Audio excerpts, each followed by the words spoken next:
외식 물가 참 장난 아닙니다. 예, 장난 아닙니다. 지금 외식 물가를 한번 보면요. 외식을 포기할 만합니다. 2024년 2월에도 3.8%나 올라갔습니다.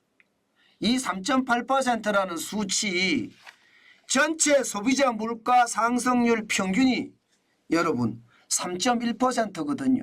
3.1%. 전체 소비자 물가 상승률 평균이 전체가 말입니다. 그런데 외식 물가는 벌써 말입니다. 33개월째. 야, 33개월째면 진짜 대단하죠. 33개월째 전체 소비자 물가의 평균을 지금 넘어서고 있습니다. 야, 이게 뭐 장난 아닙니다. 2021년부터 지금 보시면 9월에 3.2%까지 올라갔거든요. 그때부터 올라가기 시작하더니 많이 올라갔을 때는 2022년 9월에 9%까지 올라갔습니다. 그리고 2023년에도요. 적지 않았습니다. 1월에 7.7%에서 9월에 4.9%까지. 여기에다가 2024년 올해도 말입니다. 1월에 4.3%죠. 2월에 3.8%입니다. 이것은 여러분, 이것은 2021년 이렇게 쌓였잖아요. 여기에다가 2022년이 더 쌓였고요. 여기에다가 2023년이 더 쌓였습니다. 여기에다 2024년이 더 쌓인 겁니다. 물가가 이 정도로 오르면 외식 안 합니다. 당연히 외식 포기할 수밖에 없어요. 가격 자체가 나가면 무서운데요. 삼겹살 외식을 한다고 하더라도요. 3인 가족이 말입니다. 8만 원, 9만 원, 10만 원은 우습습니다. 삼겹살 외식이 말입니다. 그러면 여러분 삼겹살 외식 하겠습니까? 한 달에 한 번은 할 수 있을지 모르지만 2번, 3번은 불가능합니다. 그러면 외식 포기한다는 이야기가 저는 당연히 나오지 않겠느냐. 저는 그 생각 진짜 많이 합니다. 어느 누구든 말입니다. 외식을 포기하고 그냥 집에 가서 라면 끓여 먹자 하는 이야기가 진짜로 많이 나와요. 왜 그런 이야기가 많이 나오느냐. 여러분, 라면이라는 게 옛날에는요. 먹을 게 없어서 라면이었습니다. 배가 고파서 배를 채우기 위해서 라면 먹는다. 그렇게 이야기를 했는데 이게 세계적인 인기를 끌면서요. 라면 자체가 이제는 식사 대용이 되는 것이 아니라 식사가 되어버렸어요. 그러니까 오히려 말입니다. 외식 안 하니 맛있는 라면 사다가 집에서 먹자. 그럴 정도로 말입니다. 외식에 대한 어떤 부담감은 굉장히 커졌다는 거예요. 실질적으로 소비자 물가를 보면 이게 전체적으로는 2월 달에 3.1%였거든요. 지금 전체 소비자 평균 물가 상승률도 3.1%입니다. 실제 뭐 소비자 물가가 2022년 7월에 6.3%까지 올라갔다고 하지만 떨어지는 것을 감안을 해보면 3.1%의 어떤 물가 상승률이 있었다고 하는데 외식 물가는 여전히 3.8%니까 부담스러울 수밖에 없지요. 아마 어느 누가 하더라도 여러분 외식 물가는 부담 그 자체입니다. 아마도 부담이 안 된다는 건 오히려 거짓말이다 이렇게 이야기할 정도로 부담은요 굉장히 커지고 있다고 저는 보여집니다. 게다가 여러분 실제로 팔 때 외식 품목을 보면 이게 물가가 장난 아닙니다. 삼겹살만 하더라도 이게 뭐 200g인데요. 서울에서 200g 기준입니다. 19,429원입니다. 이것도 말입니다. 여러분 평균이에요. 평균. 그리고 삼겹살이 200g 주는 데가 잘 없습니다. 요즘은 말입니다. 150g이 그냥 기준 같아요. 150g. 170g 주는 데도 있지만 150g이 기준 같거든요. 그런데 그게 19,429원. 진짜 삼겹살 외식하기가 어렵다 이렇게 나오는 거죠. 3명이 가면 3인분만 먹어서 200g씩 준다 그러면 괜찮아요. 그런데 150g 주면요. 3인분 3명이 안 됩니다. 다 못 먹습니다.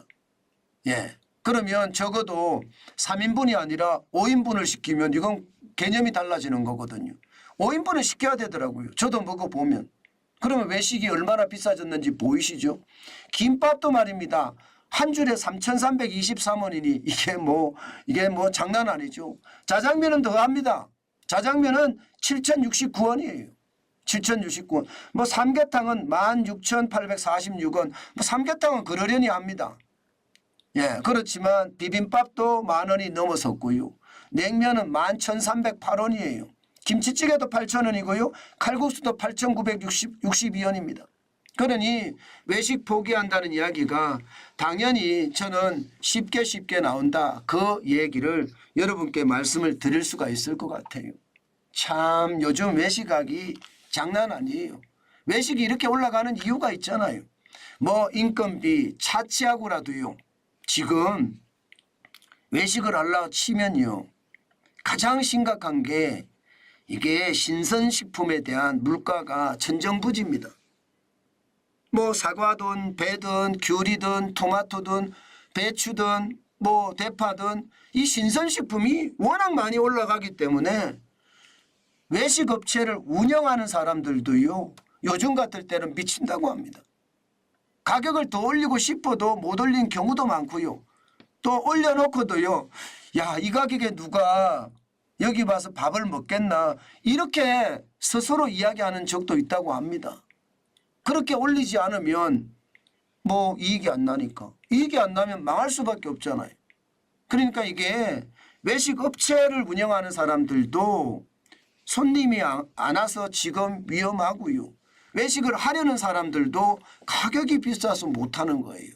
그러니 외식 포기합니다라는 말이 너무 쉽게 나오는 거죠. 아무리 착한 소비를 하자 그런 이야기를 한다고 하더라도요. 요즘 같을 때 말입니다. 너무나 많이 올라가는 그 비용에 진짜 꼼짝 못합니다. 꼼짝 못해요. 예, 저는 시장이라는 게 요즘 같으면 예, 장사하기가 진짜 힘들다 그런 생각을 하게 된다니까요. 그만큼 어렵습니다. 먹고 살기도 어렵지만 예, 지금 나가서 즐기기도 그만큼 어렵다. 저는 그런 생각을 진짜 많이 합니다. 참 경제가 이게 좋아질라 치면요. 물가가 내려가야 되거든요. 이 물가가 안 내려가면 부담이 엄청 되고요. 그렇지 않으면 물가에 적응을 해야 됩니다. 그런데 물가에 적응하기가 쉽지가 않아요. 매년 오르기 때문에. 예, 이게 한 해는 오르고 그 다음엔 좀 덜 오르고 이러면 물가에 적응이 돼요. 그런데 그렇지 못하면 적응되기가 굉장히 어렵거든요. 그래서 지금 우리 경제가 내수는 지금 폭망했다 이런 말이 계속 나오는 겁니다. 아마 당분간 내수는 굉장히 어려워질 겁니다. 정부가 내수를 살리고자는 하나 내수를 살리고자 하려면요. 대안이 최저임금을 내리고요. 주 52시간제 개편하고요. 중대재해기업처벌법 이거 빨리 완화해야 돼요. 다시 말해서 경제개혁을 과감하게 단행을 해야 됩니다. 그렇지 않으면 계속 어려워질 수 있는 것 저는 현실이 될 거라고 봅니다. 뭐 어쩔 수 없이 우리는요. 절약하는 수밖에 없어요. 절약하는 것이 사는 길이니까. 우리는 돈을 쓸 수가 없거든요. 쓸 돈도 부족하지만 써도 무섭다. 저는 그런 생각을 진짜 많이 합니다. 참 안타까운 현실이죠. 외식까지 포기한다는 말이 말입니다.